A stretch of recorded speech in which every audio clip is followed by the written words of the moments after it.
Everyone, ভিডিওটা করেছিলাম লোকনাথ পুজোর দিন। দুপুরবেলায় মন্দিরে খাওয়া দাওয়া করে আসার পর সন্ধ্যাবেলায় আমাদের এক পাশের বাড়ি কাকিমার বাড়িতে নেমন্তন্ন ছিল, সেখানেই গিয়েছিলাম। তার ঠিক পরের দিন মন্দির কমিটির পক্ষ থেকে যে অনুষ্ঠানগুলির আয়োজন করা হয়েছিল সেখানেই অংশগ্রহণ করার জন্য যাচ্ছিলাম। প্রথমে তো আমার প্রচণ্ড মাথা যন্ত্রণা করছিল, তাই ভেবেছিলাম আমি আর যাব না। কিন্তু মা সে তো আর মানবে না, সে বাড়ি এসে আবার আমাকে জোর করে নিয়ে গেল কিছুক্ষণ সেখানে থাকার জন্য।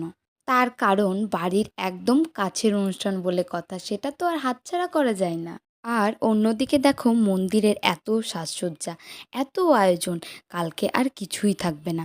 এত সাজসজ্জা সবই হয়ে যাবে ফাঁকা, এত মানুষের ভিড়ও আর কালকে থাকবে না। আমরা সকলেই আবার একটি বছরের অপেক্ষায় থাকলাম। তো ভিডিওটা এই পর্যন্তই, ভালো লাগলে সাবস্ক্রাইব করে দিও। Thanks for watching. জয় গোপাল, রাধে রাধে।